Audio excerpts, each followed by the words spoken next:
Hello, good evening students.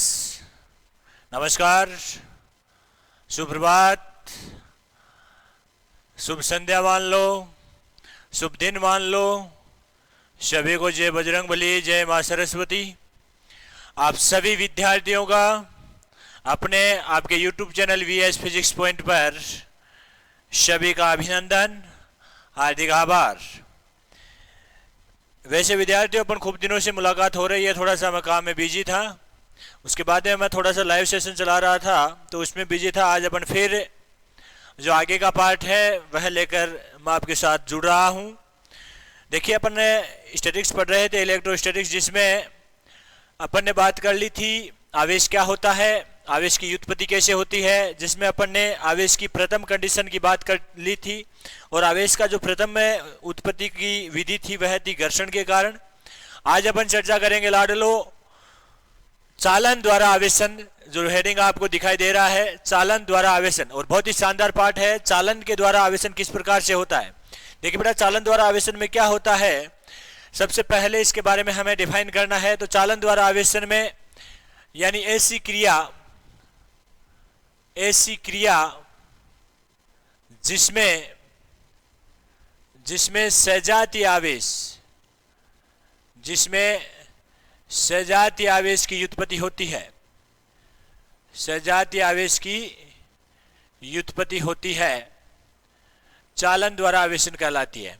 ध्यान रहेगा लाडलो, क्या कहोगे चालन द्वारा आवेशन में? ऐसी क्रिया जिसमें सजातीय आवेश की उत्पत्ति होती है चालन द्वारा आवेशन कहलाता है। चालन द्वारा आवेशन आप पढ़ते हो तो आपको ध्यान रखना है कि इस क्रिया में सजातीय आवेश की उत्पत्ति होनी है। चालन द्वारा आवेशन की क्रिया है, उसमें सजातीय आवेश की उत्पत्ति होती है। और किस प्रकार से होती है बेटा? इस क्रिया में क्या करते हैं, दो गोले लेते हैं जिसमें एक आवेशित गोला होता है और एक अनावेशित गोला होता है। देखिए बेटा, दो गोले लेते हैं अपन, जिसमें एक तो आवेशित गोला होगा और एक अनावेशित गोला होगा। देखिए ध्यान दें, अपन ने दो गोले ले लिए, ये दो गोले लिए हैं जिसमें ये गोला एक आवेशित है, आवेशित गोला है, और यह अनावेशित है, इस पर आवेश नहीं है। तो चालन द्वारा आवेशन में अपन आवेश की व्युत्पत्ति किस प्रकार करते हैं, ध्यान दें। यह आवेशित गोला है, आप इस आवेशित गोले पर चाहे धनावेश दें चाहे ऋणावेश दें, आवेश है इस पर। तो सपोज दैट यह गोला आवेशित है और इस पर धनावेश है। कैसा आवेश है? धनावेश है। कैसा आवेश है? धनावेश है। यह प्रथम स्थिति है इसकी, क्या है? प्रथम स्टेप। ठीक है ना, समझ रहे होंगे। अब द्वितीय स्थिति में क्या करेंगे, इन दोनों गोलों को, यानी एक गोला ए मान सकते हो और इसको गोला बी मान सकते हो।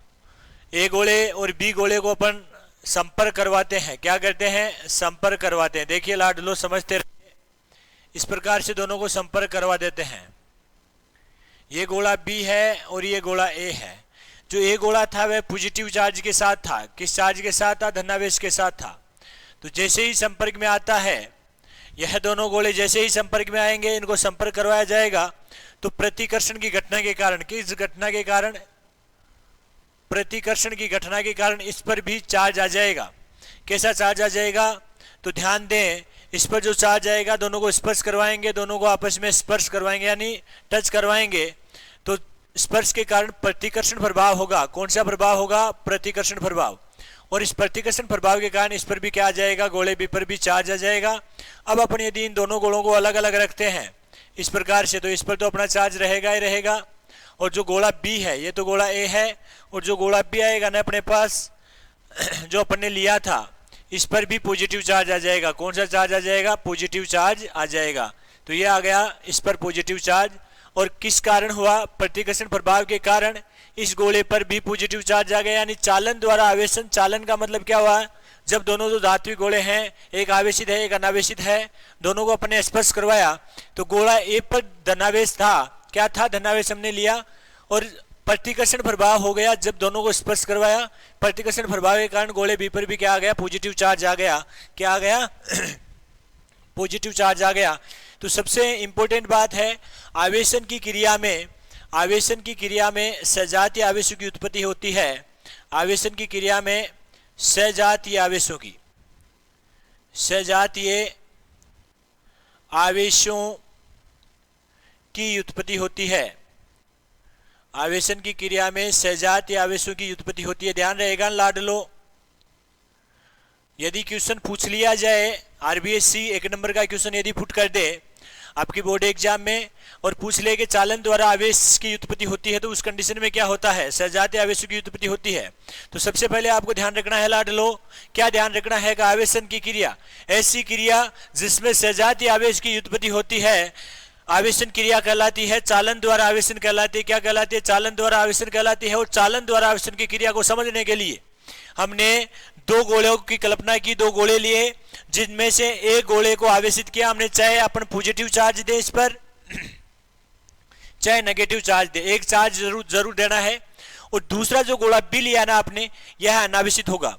दूसरी कंडीशन में, स्थिति सेकंड में आपने क्या किया, स्टेप सेकंड में दोनों गोलों को परस्पर स्पर्श करवाया तो प्रतिकर्षण प्रभाव के कारण, किस प्रभाव के कारण, प्रतिकर्षण प्रभाव के कारण गोले बी पर भी धनावेश आ गया। क्या आ गया, धनावेश आ गया। तो हम कह सकते हैं चालन द्वारा आवेशन की क्रिया में सजातीय आवेश की उत्पत्ति होती है। चालन द्वारा आवेशन की क्रिया में सजातीय आवेश की उत्पत्ति होती है। समझ गए होंगे। चलो आगे बात करते हैं अपन नंबर 3 की। और 3 नंबर में क्या है लाडलो, आपको मैं पहले सूचित कर चुका हूं। तीसरी जो विधि है आवेश उत्पन्न करने की, उसमें क्या होता है, प्रेरण द्वारा आवेशन होता है। और प्रेरण जहां नाम आ गया ना, तो प्रेरण का मतलब क्या होता है, चाहे आप गोला लो चाहे आप छड़ लो, दोनों को स्पर्श में लाना जरूरी नहीं है। दोनों स्पर्श में आए यानी संपर्क में आए, यह जरूरी नहीं है, दोनों निकट होने चाहिए। तो तीसरी जो कंडीशन है जिससे आप आवेश की उत्पत्ति करोगे, और 3rd कंडीशन में आप करोगे प्रेरण द्वारा आवेशन, प्रेरण द्वारा आवेशन, प्रेरण द्वारा आवेशन। और प्रेरण द्वारा आवेशन से आप आवेश की व्युत्पत्ति किस प्रकार करते हैं, तो सबसे पहले आप सूचित रहें कि प्रेरण द्वारा आवेशन की क्रिया में विजातीय आवेशों की उत्पत्ति होती है। प्रेरण द्वारा आवेशन की क्रिया में विजातीय आवेशों की उत्पत्ति होती है। तो इस क्रिया की आप डेफिनेशन करो, डिफाइन करो इसे, तो क्या लिखोगे, ऐसी क्रिया जिसमें विजातीय आवेश की उत्पत्ति होती है, ऐसी क्रिया जिसमें विजातीय आवेशों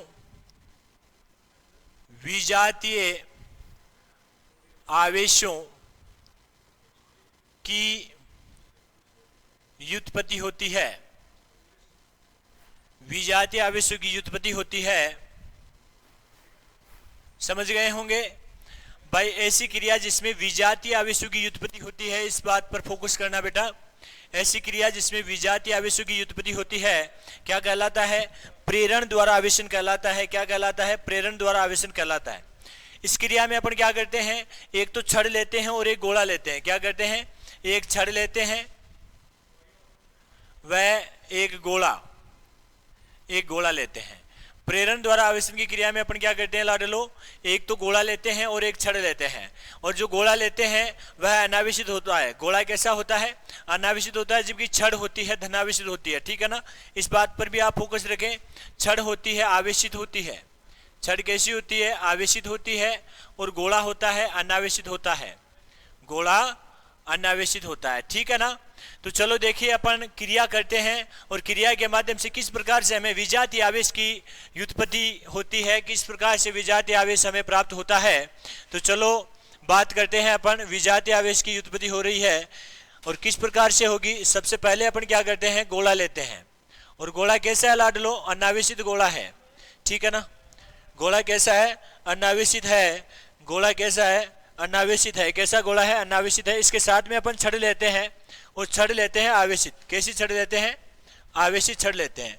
छड़ पर चार्ज लाड लो। अब इस छड़ पर आप चार्ज देते हो ना, तो पॉजिटिव भी दे सकते हो और चार्ज कैसा दे सकते हो आप, नेगेटिव भी दे सकते हो। चलो ठीक है ना, चार्ज आपने दे दिया, छड़ ले ली और गोला भी आपने ले लिया। छड़ और गोला दोनों लेने के बाद में गोला जो लिया है वह कैसा लिया है बेटा, अनावेशित लिया है। इन बातों पर आप फोकस रखें। चलो गोला ले लिया, ये तो फर्स्ट स्टेप थी, प्रथम स्थिति। अब सेकंड स्थिति में क्या करते हैं, इस छड़ को थोड़ा सा गोले के निकट लेके आते हैं, छड़ को गोले के निकट लेके आते हैं। तो चलो छड़ को गोले के निकट लेके आ जाते हैं सेकंड स्टेप में। ये लो, छड़ गोले के थोड़ी पास में आ जाएगी, यानी पॉजिटिव चार्ज की छड़ है और गोले के पास में आ गई। जैसे ही गोले के पास में छड़ आती है ना, तो प्रतिकर्षण के कारण, किसके कारण, प्रतिकर्षण होगा। यहां पर क्या होगा, प्रतिकर्षण।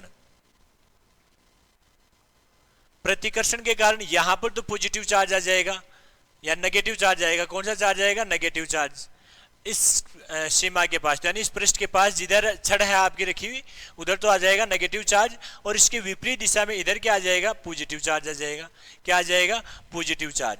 अब अपन क्या करते हैं, इस गोले को भू संपर्कित कर देते हैं। यही इसी कंडीशन में क्या करते हैं, गोले को भू संपर्कित कर दिया। भू संपर्कित करने का मतलब क्या होता है बेटा, पृथ्वी से इलेक्ट्रॉन निकलते हैं और इस पृष्ठ पर जाकर के इन धनावेश को निरस्त कर देते हैं। धनावेश को निरस्त करेंगे तो अगली स्टेप में हमें क्या प्राप्त होगा, ये जो गोला होगा ना, यह पूर्णतः है, इस पर ऋण आवेश आ जाएगा। कैसा आवेश आ जाएगा, ऋण आवेश आ जाएगा, और छड़ है पहले से धनावेशित है। तो इस प्रकार से हमें यहाँ विजातीय आवेश की उत्पत्ति होती है, विजातीय आवेश की प्राप्ति होती है। कैसे आवेश की प्राप्ति होती है, विजातीय आवेश की। तो प्रेरण द्वारा आवेशन में क्या होता है बेटा, यह एक ऐसी क्रिया है, यह एक ऐसी क्रिया है जिसमें विजातीय आवेशों की उत्पत्ति होती है। और विजातीय आवेशों की उत्पत्ति करने के लिए हमें एक छड़ और गोला लेना होता है। छड़ होती है आवेशित होती है, गोला अपन लेते हैं अनावेशित। ठीक है, फर्स्ट स्टेप में अपन ने ले लिया।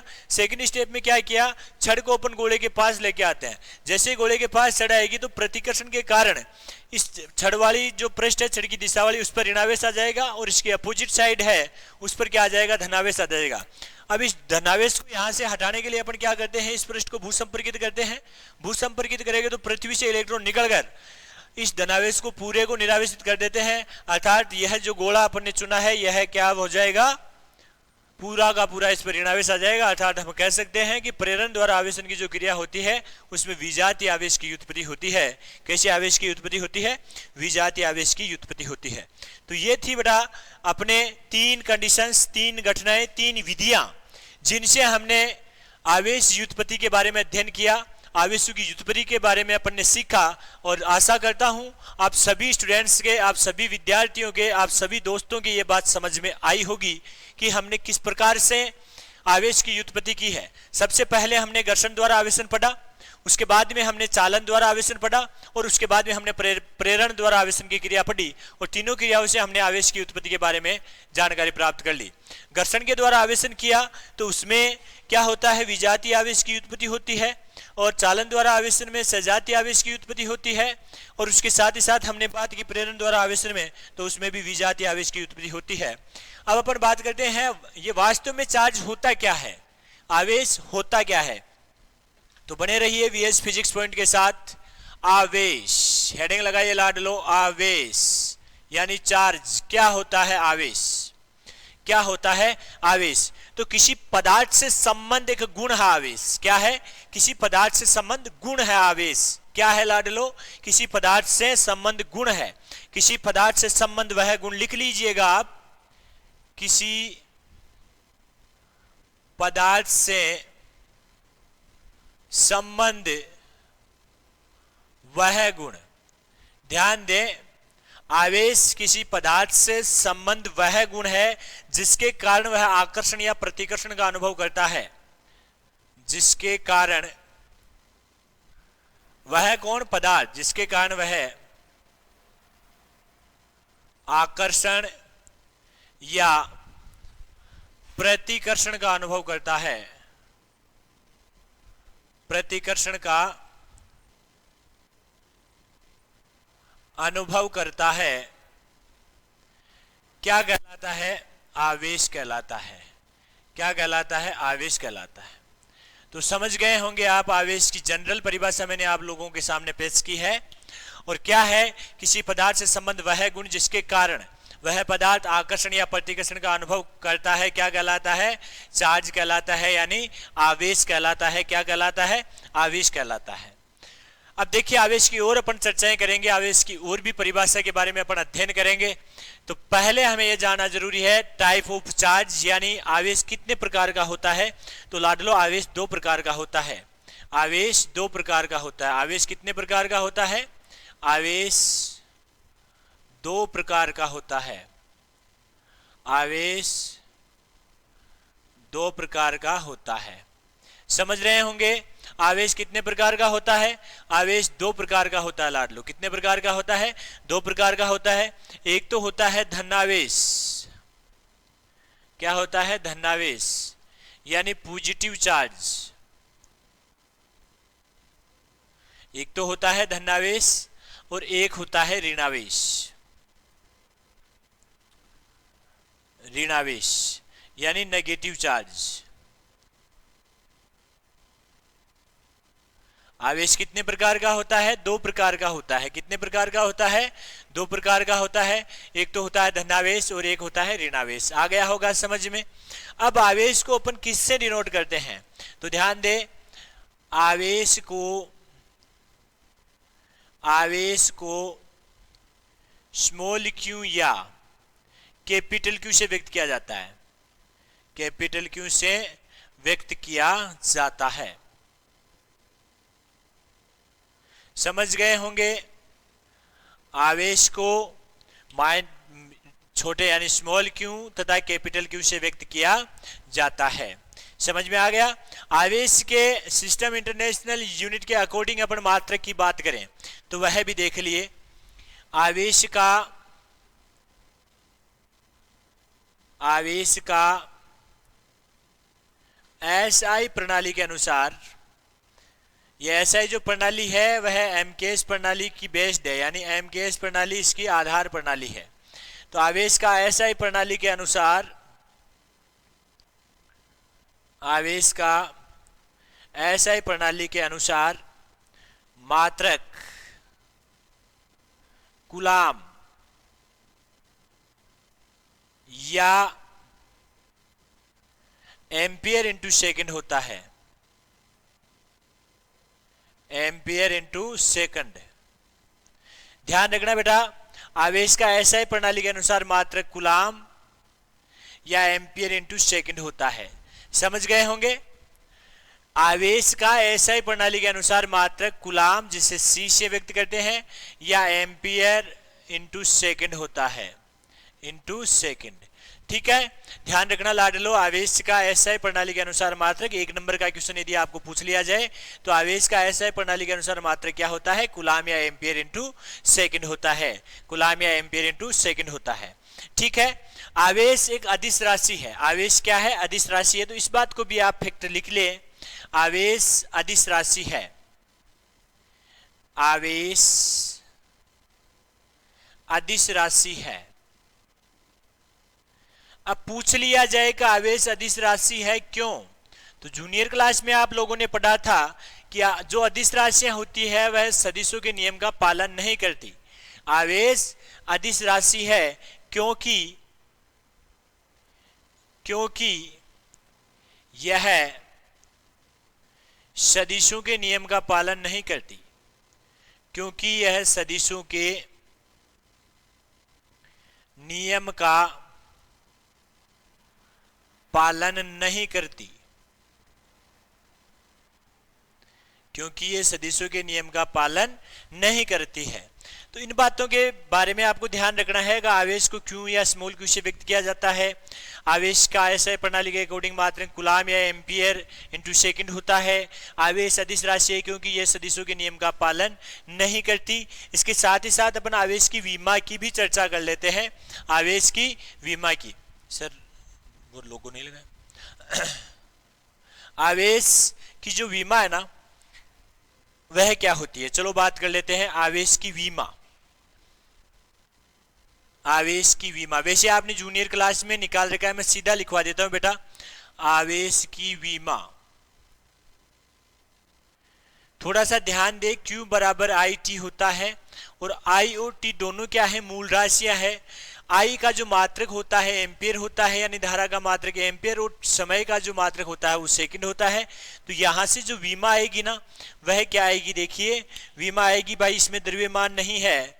क्या द्रव्यमान नहीं है? तो m0 लंबाई पर निर्भर नहीं करता, तो L0 T1 A1 यह क्या होगी, आवेश की विमा होगी। और इस विमा के बारे में बेटा आप कंफर्म रखें। आधा नंबर का जो क्वेश्चन आता, 1 नंबर का जो क्वेश्चन आता है छोटा, वह आरबीएससी एग्जाम में आपको पूछा जा सकता है।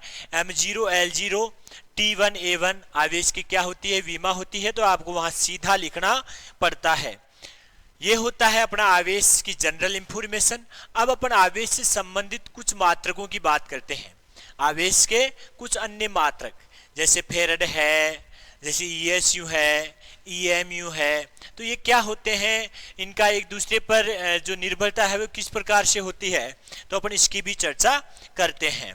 आवेश के कुछ अन्य मात्रक, हेडिंग में क्या लगाओगे, आवेश के कुछ अन्य मात्रक, कुछ अन्य मात्रक।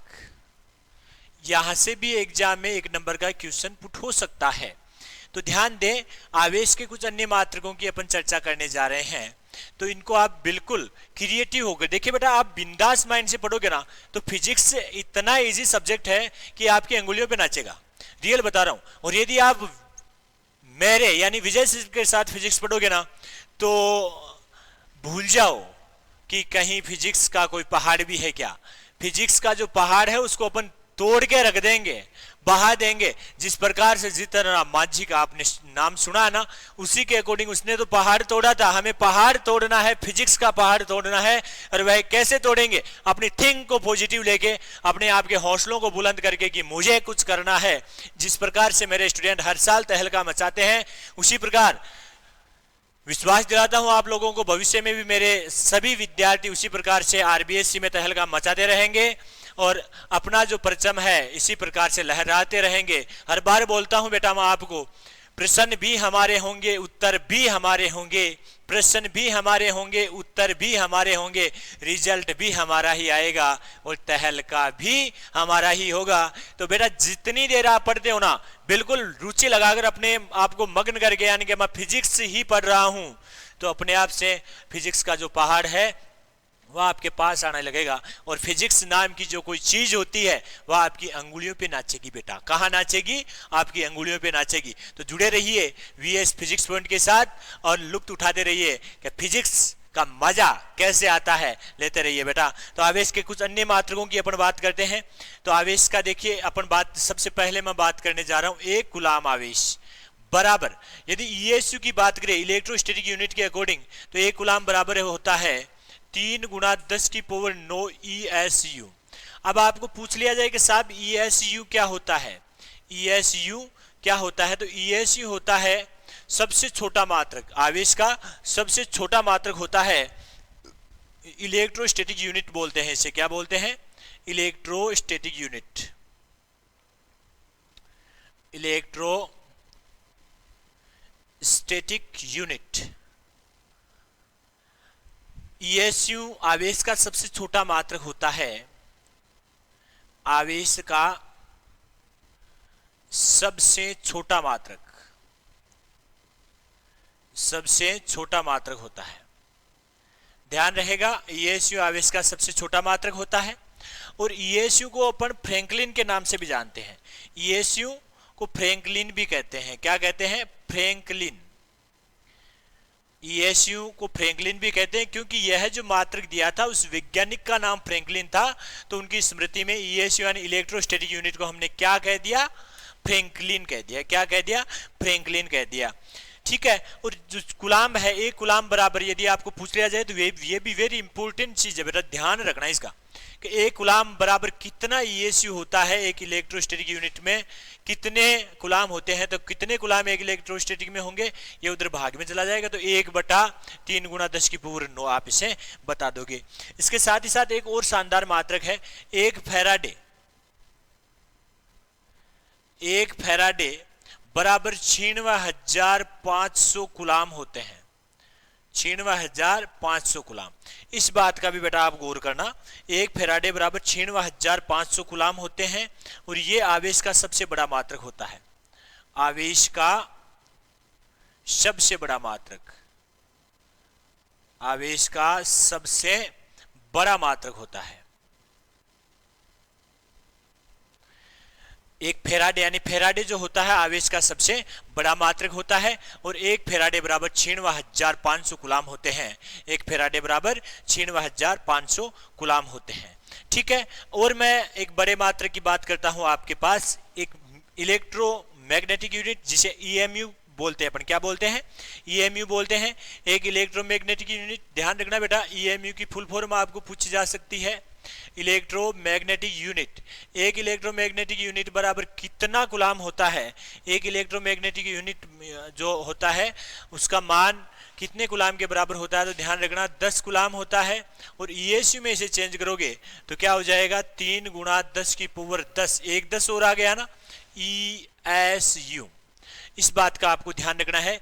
एक ईएमयू बराबर होता है 10 गुलाम, एक ईएमयू बराबर होता है 10 गुलाम, और एक ईएमयू बराबर होता है 3 गुणा 10 की पावर 10 ईएसयू होता है।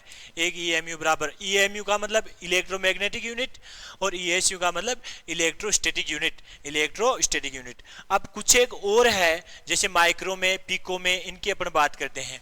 एक माइक्रो गुलाम बराबर होता है 10 की पावर माइनस 6 गुलाम।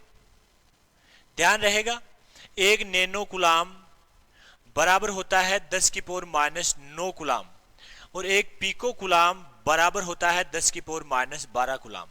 और जहां तक मुझे उम्मीद है आप लोग इतनी याद कर लोगे ना तो काफी है बेटा। यदि ये याद हो गए ना आपको आवेश के मान, आवेश के अन्य मात्रकों की अपन बात कर रहे थे, तो इसमें सबसे पहले अपने ईएसयू की बात की। ईएसयू सबसे छोटा मात्रक होता है, इसे फ्रैंकलिन भी कहते हैं। उसके बाद में अपन ने फेराडे की बात की। किसकी बात की? फेराडे की, यानी एक फेराडे बराबर 96,500 गुलाम होते हैं। उसके बाद में आपने क्या एक मात्रक और होता है सर, इलेक्ट्रोमैग्नेटिक यूनिट। एक इलेक्ट्रोमैग्नेटिक यूनिट बराबर होता है 10 गुलाम, और इसके 10 गुलाम के बराबर होता है, यानी 3 गुणा 10 की पावर 10 ईएसयू। क्यों? क्योंकि एक गुलाम बराबर 3 गुणा 10 की पावर 9 था, एक 10 जुड़ गया तो घात में वृद्धि हो जाएगी ना, तो एक ईएमयू बराबर 3 गुणा 10 की पावर 10 ईएसयू हो गया। एक माइक्रो गुलाम बराबर 10 की पावर माइनस 6 गुलाम हो गया, एक नैनो गुलाम बराबर 10 की पावर माइनस 9 गुलाम हो गया, और एक पिको गुलाम बराबर 10 की पावर माइनस 12 गुलाम हो गया। ये थे बेटा। अब इस चीज का आपको ध्यान रखना है कि आवेश का सबसे बड़ा मात्रक, बेटा ये ध्यान रखना है, आवेश का सबसे बड़ा मात्रक फेराडे होता है, और आवेश का सबसे छोटा मात्रक ईएसयू होता है। अब आवेशों के गुण धर्मों की चर्चा करते हैं अपन। ध्यान देना बेटा, यदि आप मेरे साथ लिख नहीं पा रहे हो तो इसका स्क्रीनशॉट ले लेना, मैं पूरा साइड में हूं। स्क्रीनशॉट लेके इसे आप उतारने का प्रयास करें, अपनी नोट्स की कॉपी में नोट करें, ताकि जिस समय अपनी स्कूल स्टार्ट होना, अभी कोरोना महामारी चल रही है तो स्कूलों में थोड़ी सी बाधाएं उत्पन्न हो रही है, और मेरा प्रयास यही रहता है, हमेशा छात्र हितों में रहता है लाडलो, आप ही के हित में हमेशा मेरा प्रयास रहता है, और उसी प्रयास को मैं आगे की ओर अग्रसर करते हुए आपके साथ मिलता हूं लाइव सेशन में। और इस लाइव सेशन में आप लोगों को जितना ज़्यादा मैं दे सकूँ उतना ज़्यादा देने का प्रयास कर रहा हूं। तो अपने उन सभी साथियों तक यह अपना जो लिंक है सेंड करने का प्रयास करें, ताकि वह भी इस लॉकडाउन की कंडीशन में विद्यालय में गए बगैर अपनी फिजिक्स को कुछ अच्छी कर सके, इस फिजिक्स में अच्छी पकड़ बना सके। ठीक है, चलो अपन बात करते हैं आवेशों की गुणधर्मों की। आवेशों के गुणधर्म, आवेशों के गुणधर्म। अब आवेश के क्या क्या गुणधर्म होते हैं उसकी चर्चा करते हैं अपन। आवेशों के गुणधर्मों के बारे में बात करते हैं। सबसे पहले आवेशों का क्वांटीकरण पढ़ते हैं अपन। क्या पढ़ते हैं? आवेशों का क्वांटीकरण या आवेश क्वांटीकरण। पहली कंडीशन में आवेशों का क्वांटीकरण, किसकी बात करेंगे अपन? आवेशों की क्वांटीकरण की। अब क्या होता है देखिए बेटा, इसमें सबसे पहले जो क्वेश्चन उठता है ना वो यह होता है कि आवेशों का क्वांटा क्या होता है, आवेशों का क्वांटा क्या होता है। तो इसकी भी अपन चर्चा करेंगे। पहले थोड़ी सी और बातें अपन कर लेते हैं। अब देखिए आवेशों का क्वांटीकरण पढ़ते हैं ना, तो हमें सबसे पहले ये जानना जरूरी है कि जिस चालक में आवेश का प्रवाह हो रहा है ना, जिस चालक में आवेश बह रहा है ना, उस चालक में आवेश किस प्रकार से परिभाषित होता है, आवेश किस प्रकार से परिभाषित होता है। तो मैं आपको लिख के बता देता हूं। किसी चालक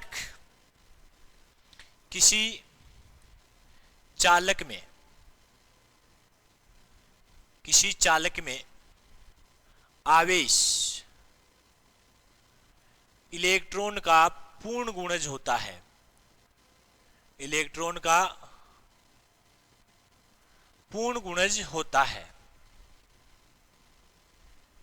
किसी चालक में आवेश होता है वह इलेक्ट्रॉन का पूर्ण गुणज होता है। तो इस बात का आपको ध्यान रखना है बेटा। देखिए ये चालक है, क्या है, चालक है, और इस चालक में आवेश का प्रवाह हो रहा है। क्या हो रहा है, आवेश। तो इसमें जितने भी इलेक्ट्रॉन होते हैं ना, और इस चालक में जो प्रवाहित आवेश है वह उन इलेक्ट्रॉनों का पूर्ण गुणज होता है। क्या होता है, इलेक्ट्रॉनों का पूर्ण गुणज होता है।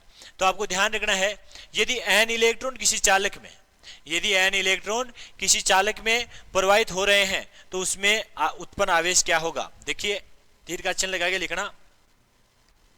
n क्या है, इलेक्ट्रॉनों की संख्या है। यदि n इलेक्ट्रॉन किसी चालक में प्रवाहित हो रहे हैं, ठीक है ना, यदि n इलेक्ट्रॉन किसी चालक में प्रवाहित हो रहे हैं,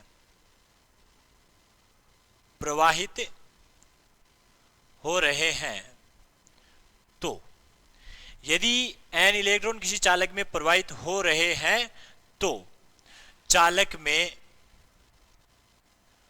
उत्पन्न आवेश क्या होगा, स्मॉल क्यू या कैपिटल क्यू होगा। ध्यान रहेगा, यदि n इलेक्ट्रॉनों की संख्या कितनी है, n है। यदि n इलेक्ट्रॉन किसी चालक में प्रवाहित हो रहे हैं तो चालक में उत्पन्न आवेश स्मॉल क्यू होगा। चालक में उत्पन्न आवेश स्मॉल क्यू होगा, अर्थात Q बराबर Ne, तो यदि n इलेक्ट्रॉन किसी चालक में प्रवाहित हो रहे हैं तो चालक में उत्पन्न आवेश स्मॉल q होगा, और स्मॉल q बराबर क्या होगा, Ne। जहां जो n का मान है ना बेटा, जहां n बराबर 0 से आप स्टार्ट कर सकते हो, शून्य भी हो सकता है, शून्य होगा तो कोई अस्तित्व नहीं है, तो 1 से स्टार्ट कर देना, 1 2 3 सो ऑन डेज इन्फिनिटी तक। कितने भी इलेक्ट्रॉनों की संख्या कितनी भी हो सकती है भाई, क्यों तो चार्ज है, n इलेक्ट्रॉनों की संख्या है, और E क्या है, E का भी आपको ध्यान रखना है, इलेक्ट्रॉन पर चार्ज है। E क्या है, इलेक्ट्रॉन पर चार्ज, आवेश। और इलेक्ट्रॉन पर आवेश का मान कितना होता है बेटा, 1.6 गुणा 10⁻⁻19 कूलाम होता है। इलेक्ट्रॉन पर आवेश कितना होता है, 1.6 गुणा 10⁻⁻19 कूलाम होता है। तो इस बात का भी आपको ध्यान रखना है। और यहां से आपको इलेक्ट्रॉनों की संख्या निकालनी है। क्या निकालनी है, यदि इलेक्ट्रॉनों की संख्या निकालनी है तो E इधर भाग में आ जाएगा ना, तो n बराबर Q अपॉन E हो जाएगा, n बराबर Q अपॉन E हो जाएगा। और n बराबर Q अपॉन E होने का मतलब यही आवेश का क्वांटीकरण कहलाएगा। क्या कहलाएगा, यही आवेश का क्वांटीकरण है, यही आवेशों का क्वांटीकरण है, ठीक है ना। n का मान निकालना है, E इधर भाग में आ गया तो n बराबर Q अपॉन E, और यही आवेशों का क्वांटीकरण है। अब देखिए मैंने आपको सबसे पहले क्वेश्चन छोड़ा था कि आवेशों का क्वांटा क्या होता है। तो आवेशों का क्वांटा क्या होता है बेटा, नोट लगा के लिख लेना आप, आवेशों का क्वांटा यानी इलेक्ट्रॉन आवेशों का क्वांटा कहलाता है। इलेक्ट्रॉन आवेशों का क्वांटा कहलाता है, इलेक्ट्रॉन आवेश का क्वांटा कहलाता है।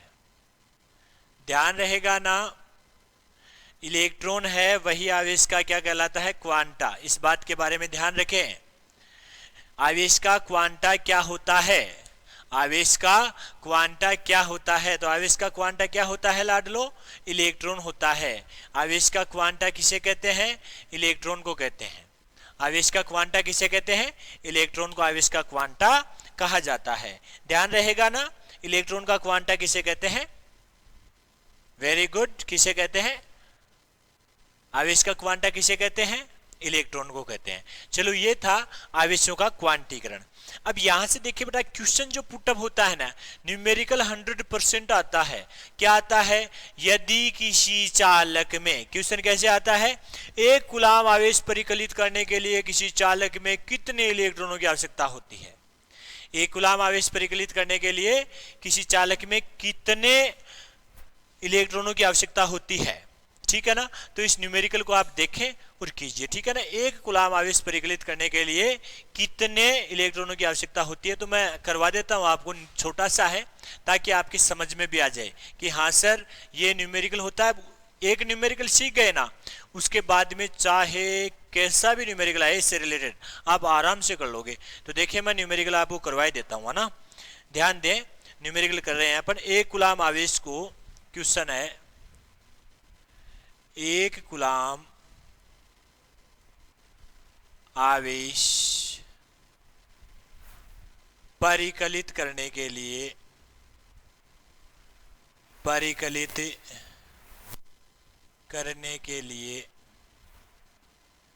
कितने इलेक्ट्रॉन अनिवार्य है, कितने इलेक्ट्रॉन आवश्यक है।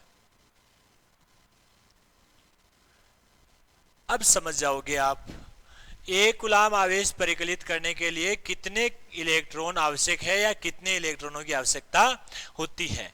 तो चलो अपन सॉल्यूशन करते हैं, इसका सॉल्यूशन करते हैं।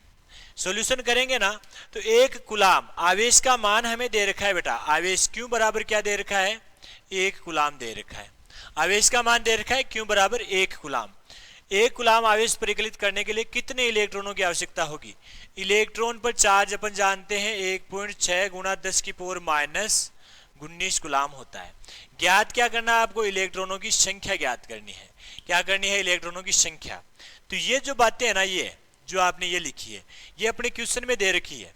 और यदि इतना हमें पता चल गया कि क्वेश्चन में हमें क्या दे रखा है, तो क्वेश्चन को करने में किसी प्रकार की कोई कठिनाई नहीं होगी बेटा। न्यूमेरिकल पार्ट्स आप पढ़ते हो ना, तो न्यूमेरिकल सॉल्व करने से पहले आप उससे क्वेश्चन को आराम से पढ़िए और सबसे पहले वह बातें लिख लीजिए कि हमें दिया हुआ तो क्या है और हमें ज्ञात क्या करना है। अब हम क्या करेंगे, आवेश क्वांटीकरण से। क्या करेंगे, आवेश क्वांटीकरण से। आवेश क्वांटीकरण से, आवेश क्वांटीकरण से क्या होगा, एन का मान निकालना है। तो क्यू बराबर एन ई होता है ना, एन का मान निकालोगे तो एन बराबर क्यू अपॉन ई, इधर भाग में आ जाएगा ना। चलो आगे कैलकुलेट कीजिए, एन का मान ही तो निकालना है, क्यू का मान दिया गया है 1 बटा ई का मान क्या है 1.6 गुणा 10 की पावर माइनस 19, यही है ना। अब देखिए बेटा 1 अपॉन ए होता है, ये ऊपर जाएगा तो इनवर्स में चेंज हो जाएगा ना, उसी प्रकार ये इनवर्स ऊपर जाएगा 10 की पावर 19 हो जाएगी ना। तो n बराबर क्या होगा 1 बटा 1.6 गुणा 10 की पावर 19, या यहां से दशमलव में हटाऊं तो ये 0 यहां लग जाएगा ना। तो n बराबर अपने पास क्या आएगा 5 बटा 8, 2 से ये 10 कट जाएगा, 2 से 16 कट जाएगा, गुणा 10 की पावर 19। अब 8 में आप 5 का भाग दोगे, किसमें 8 में 5 का भाग दिया आपने, तो क्या आया भाई 8 में 5 का भाग दोगे तो 0.625 ये आएगा। 8 में आप 5 का भाग दोगे ना तो 0.625 गुणा 10 की पावर 19 ये आ जाएगा इसका मान। भाई एक कूलाम आवेश परिकलित करने के लिए इतने इलेक्ट्रॉनों की आवश्यकता होगी। कितने इलेक्ट्रॉनों की आवश्यकता होगी 0.625 गुणा 10 की पावर 19। इसे आप ऐसे भी लिख सकते हो, या 0 यानी 6.25 गुणा 10 की पावर 18, यानी 1 10 हटा दिया तो 1 दशमलव आगे आ गई ना, तो यह भी आंसर सही है। और यदि ऑप्शनल क्वेश्चन है ना तो आपको इस प्रकार से दोनों में से कोई सा आंसर कर देना है। तो एक कूलाम आवेश परिकलित करने के लिए हमें कितने इलेक्ट्रॉनों की आवश्यकता होती है 6.25 गुणा 10 की पावर 18, या ये दोनों एक ही बात है ना 0.625 गुणा 10 की पावर 19, 10 की पावर 19। तो इस क्वेश्चन को आपने समझा होगा। अब यदि आपके पास आ जाए कि 2 कूलाम आवेश परिकलित करने के लिए या 3 कूलाम आवेश परिकलित करने के लिए, तो बेटा कुछ नहीं करना है, यहां पर मान चेंज करना है 2 कूलाम या 3 कूलाम। अब ये मान है ना आपको यहां रख देना है, भाई 1 है तो 1, 2 है तो 2, 3 है तो 3, और उसी प्रकार से आगे बढ़ता जाएगा। या आप ऐसा नहीं करो तो इसको सीधा गुणा कर सकते हो, यानी जब 2 आवेशों को परिकलित करने के लिए इलेक्ट्रॉन की आवश्यकता होगी ना तो इसे आप सीधा 2 से गुणा कर सकते हो। तो ऐसे न्यूमेरिकल आप निकालने की कोशिश करना, और यदि समझ में नहीं आए तो मुझे कमेंट बॉक्स में या मेरे पर्सनल जो व्हाट्सएप नंबर है उससे बताने की कोशिश करें। बाकी प्रत्येक वीडियो के डिस्क्रिप्शन में आपको मेरा जो पर्सनल व्हाट्सएप ग्रुप है वीएस फिजिक्स पॉइंट, उसकी लिंक आपको दी हुई मिल जाएगी। तो उस लिंक को ओपन कीजिए, आप मेरे पर्सनल व्हाट्सएप ग्रुप से जुड़ जाइए और वहां पर आपकी कोई समस्या है वह समस्या मुझे बताइए, उस समस्या का समाधान 100% होगा बेटा। 100% ही नहीं, 101%। यानी यदि आप फिजिक्स पढ़ रहे हो विजय सर के साथ तो किसी प्रकार की कोई समस्या का सामना आपको करना ही नहीं पड़ेगा, क्योंकि फिजिक्स रहती है मेरे विद्यार्थियों की अंगुलियों पर। तो बने रहिए बेटा आप वीएस फिजिक्स पॉइंट के साथ और मजा लेते रहिए उस फिजिक्स का जो शायद आपने आज तक नहीं पढ़ी होगी, इतनी आसान तरीकों से, इतनी सहज तरीकों से और अपनी मूल भाषा में यानी मातृभाषा में फिजिक्स पढ़ने का आनंद आप उठाते रहिए। तो चलो अगला अपन गुणधर्मों की बात कर रहे हैं, आवेशों के गुणधर्म अपन पढ़ रहे हैं। तो आगे पढ़ते हैं अपन नंबर 2 कंडीशन में, आवेशों की योज्यता। आवेशों की योज्यता, आवेशों की योज्यता। योज्यता का मतलब आवेशों का योग किस प्रकार से होता है, आवेशों का योग यानी आवेशों की योज्यता के बारे में अपन बात करेंगे। तो देखिए किसी भी निकाय का जो तुल्य आवेश होता है ना, जैसे अपन निकाय ले, ये निकाय है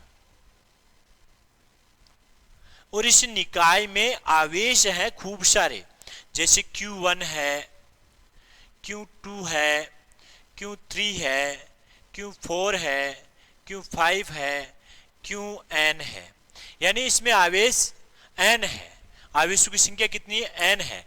तो अब आवेशों की योज्यता क्या होती है, यानी किसी निकाय का जो तुल्य आवेश होता है ना, निकाय में उपस्थित सभी आवेशों के बीजगणितीय योग के बराबर होता है। मैं यहां लिख देता हूं किसी निकाय का। अब देखिए बेटा ये क्या है, निकाय है अपना, क्या है, निकाय। और निकाय किसका है, आवेशों का निकाय है। किनका निकाय है, आवेशों का निकाय है। तो ध्यान दें किसी निकाय का तुल्य आवेश, किसी निकाय का तुल्य आवेश,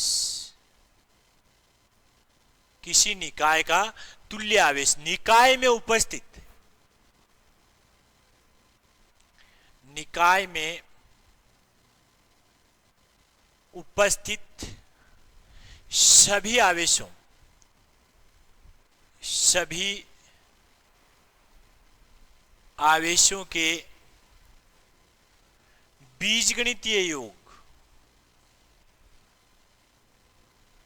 बीजगणितीय योग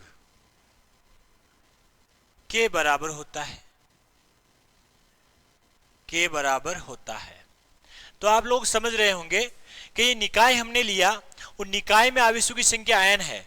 तो निकाय में उपस्थित यानी किसी निकाय का तुल्य आवेश, अपन इस निकाय के तुल्य आवेश की बात करें तो किसी निकाय का तुल्य आवेश निकाय में उपस्थित सभी आवेशों के बीजगणितीय योग के बराबर होता है, सभी आवेशों के बीजगणितीय योग के बराबर होता है। तो बेटा आप ध्यान दें कि ये अपन ने निकाय को चुना है, यानी आवेशों का निकाय हमने लिया है। तो इस निकाय का तुल्य आवेश क्या होगा, निकाय का परिणामी आवेश क्या होगा, तो निकाय का जो तुल्य आवेश होगा सभी आवेशों के बीजगणितीय योग के बराबर होगा, सभी आवेशों के बीजगणितीय योग के बराबर होगा। अर्थात अपन तुल्य की बात करें भाई, ये क्यों तुल्य है, तो क्यों तुल्य बराबर होगा सभी आवेशों का योग, यानी Q1 plus Q2 plus Q3 plus Q4 plus so on dash Qn। तो ये क्या हो गया, इस निकाय का तुल्य आवेश हो गया, इस निकाय का तुल्य आवेश हो गया। तो बेटा इसके बारे में आप ध्यान रखें, आवेशों की योज्यता में क्या होते हैं, अपन किसी निकाय को चुने जिसमें n आवेश है और उस निकाय के तुल्य आवेश की बात करें ना, तो निकाय का तुल्य आवेश सभी आवेशों के बीजगणितीय योग के बराबर होता है, सभी आवेशों के बीजगणितीय योग के बराबर होता है। तो ये था आवेशों का दूसरा गुणधर्म। अब अपन चर्चा करेंगे आवेशों का जो तीसरा गुणधर्म है और उसमें अपन पढ़ेंगे आवेशों की निश्चरता, यानी आवेश निश्चर होते हैं, किस प्रकार से आवेश निश्चर होते हैं अपन इसकी चर्चा करते हैं। नंबर 3 गुणधर्म है आवेशों की निश्चरता, आवेशों की निश्चरता, आवेशों की निश्चरता। अब देखिए बेटा आवेशों की निश्चलता से आप क्या समझते हो, कैसे समझते हो, मैं आपकी भाषा में आपको समझाने का प्रयास करूंगा।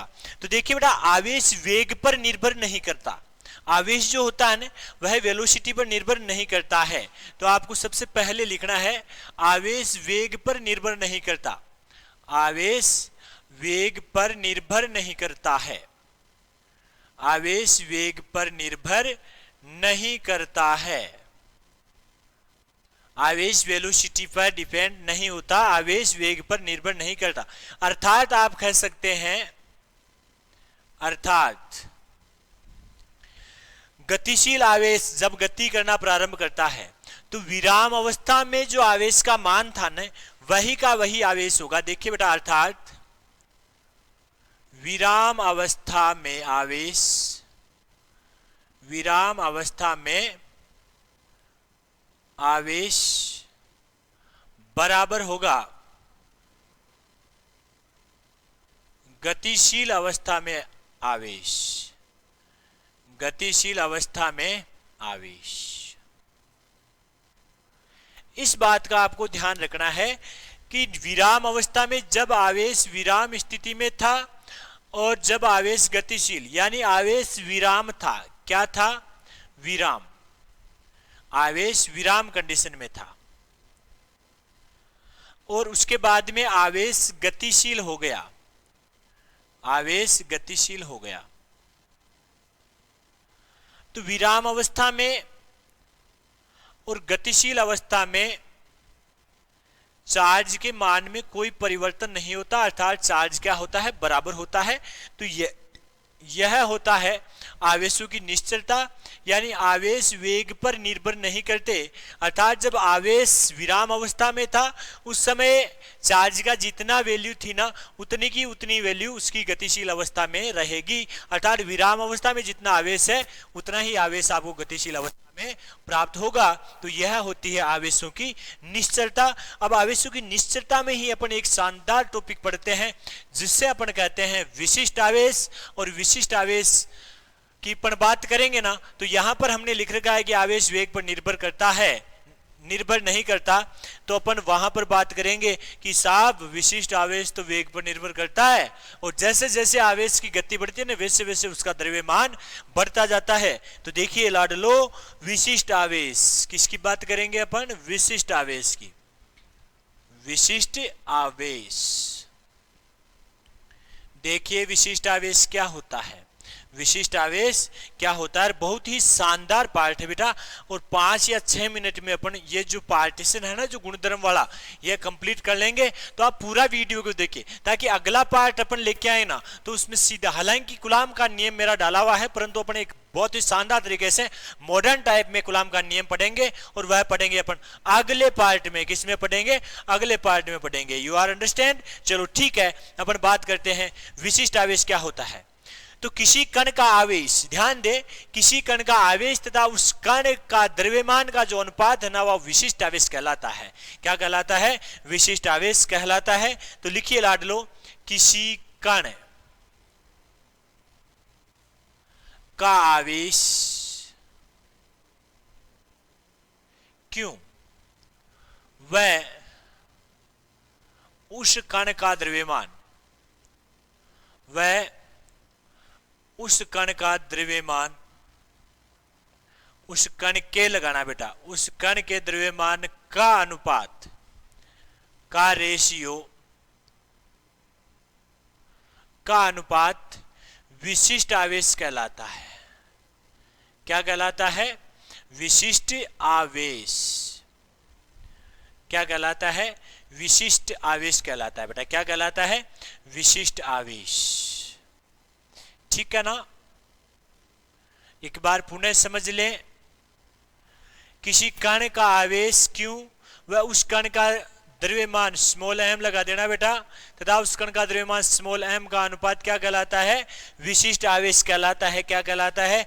विशिष्ट आवेश कहलाता है। और आप लिख लीजिए बेटा,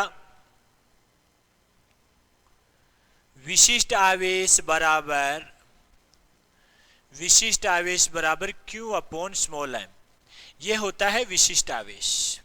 और विशिष्ट आवेश के यूनिट की बात करें ना अपन, विशिष्ट आवेश के यूनिट की, तो विशिष्ट आवेश का यूनिट होता है कूलाम प्रति किलोग्राम।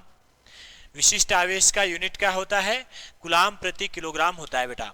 विशिष्ट आवेश का मात्रक क्या होता है? कूलाम प्रति किलोग्राम।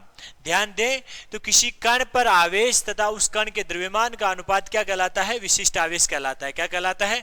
विशिष्ट आवेश कहलाता है। और इसकी जो यूनिट होती है वो कूलाम पर किलोग्राम होती है। देखिए यह बात भी आप लिख लें, विशिष्ट आवेश वेग पर निर्भर करता है, तीर का चिन्ह लगा के, विशिष्ट आवेश वेग पर निर्भर करता है, वेग पर निर्भर करता है। ठीक है ना? तो इस बात का आपको विशेष ध्यान रखना है बेटा। विशिष्ट आवेश होता है वह वेलोसिटी पर निर्भर करता है, विशिष्ट आवेश वेग पर निर्भर करता है। और अपन जैसे जैसे इसका वेग बढ़ाएं तो वेग बढ़ने के साथ साथ द्रव्यमान का मान बढ़ता है, यानी वेग का मान बढ़ने पर द्रव्यमान का मान बढ़ता है और द्रव्यमान का मान बढ़ता है तो आवेश का मान घटता है। यह बात भी आप नोट करके लिख लें कि विशिष्ट आवेश का मान कब घटता है? जब वेग का मान बढ़ता है तो द्रव्यमान का मान भी बढ़ता है और आवेश का मान घटता है। तो लिख लेना बेटा, जब वेग का मान बढ़ता है, जब वेग का मान बढ़ता है तो द्रव्यमान का मान बढ़ता है, तो द्रव्यमान का मान भी बढ़ता है, द्रव्यमान का मान भी बढ़ता है तथा विशिष्ट आवेश का मान घटता है, तथा विशिष्ट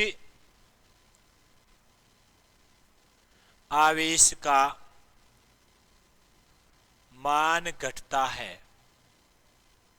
अब आप लोग मुझे पता है समझ गए कि विशिष्ट आवेश क्या होता है। आवेश और द्रव्यमान का अनुपात होता है और वेग पर निर्भर करता है विशिष्ट आवेश, और जब वेग का मान बढ़ता है तो द्रव्यमान का मान बढ़ता है और द्रव्यमान का मान बढ़ता है तो विशिष्ट आवेश का मान घटता है। इस बात का आप बिल्कुल ध्यान रखना बेटा। स्क्रीनशॉट लेके पूरी चीज को उतार लेना।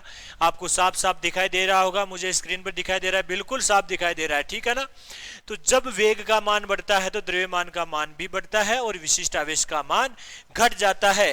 यह थी तीसरी यानी नंबर 3 की गुणधर्म। अब अपन लास्ट गुणधर्म बात करते हैं, और लास्ट जो गुणधर्म होता है वेरी इंपॉर्टेंट होता है, आवेश संरक्षण होता है। और यह पार्ट, इसी पार्ट के साथ अपन आज का लेसन कंप्लीट करेंगे और कल फिर मिलेंगे आपके साथ एक नए लेसन के साथ, जिसकी बात मैं कल ही करूंगा कि कल कौन सा लेसन होगा। और जहां तक आपको विश्वास दिलाऊं, कल का लेसन होगा कूलाम्स लॉ। बहुत ही शानदार पार्ट रहेगा जो कि लगभग आरबीएससी की एग्जाम में पूछा जाता है। तो आप हर एक क्लास लेते रहें, कंटिन्यू क्लास लें, ताकि फिजिक्स पढ़ने का भी मजा आए और मुझे पढ़ाने वाले को भी मजा आए। वैसे 1 घंटे की क्लास हो गई है, परंतु अपन 1-2 मिनट ऊपर नीचे कर लेंगे, कोई दिक्कत नहीं है। तो अपन बात करते हैं आवेश संरक्षण की। नंबर 4 जो गुणधर्म होता है, आवेश संरक्षण। आवेश संरक्षण, चलो देखिए बेटा आवेश संरक्षण क्या होता है।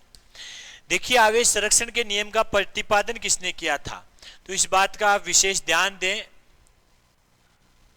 आवेश संरक्षण नियम का प्रतिपादन किसने किया था, इसके बारे में आप विशेष फोकस रखें। आवेश संरक्षण के नियम का प्रतिपादन किसने किया था? बेंजामिन, दिखाई दे रहा होगा, बेंजामिन फ्रैंकलिन। मैंने आपको बताया था पीछे ईएसयू जो मात्रक होता है उसे अपन फ्रैंकलिन भी कहते हैं।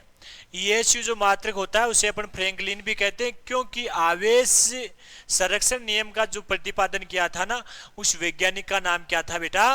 बेंजामिन फ्रैंकलिन था। क्या था? Benjamin Franklin.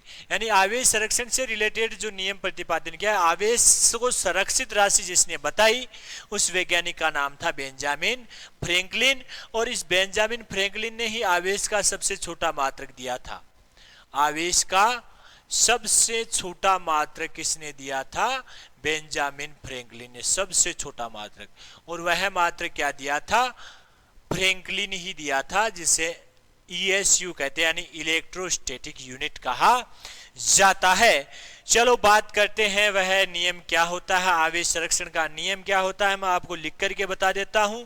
इस नियम के अनुसार देखिए बेटा, यहां लिखिए,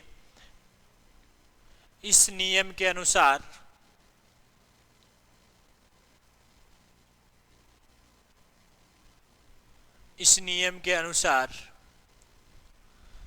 आवेश को न तो उत्पन्न किया जा सकता, न ही आवेश को नष्ट किया जा सकता। अर्थात आवेश को एक वस्तु से दूसरी वस्तु पर स्थानांतरित किया जा सकता है।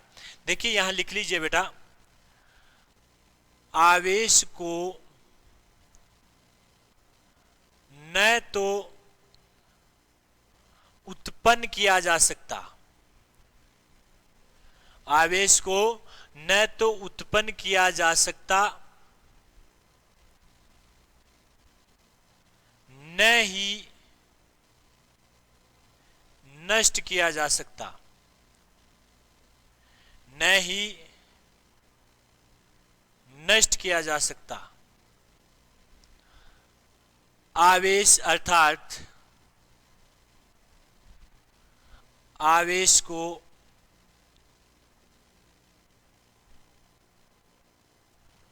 एक वस्तु से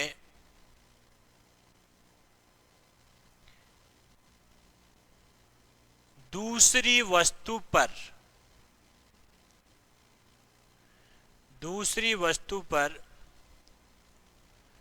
स्थानांतरित किया जा सकता है,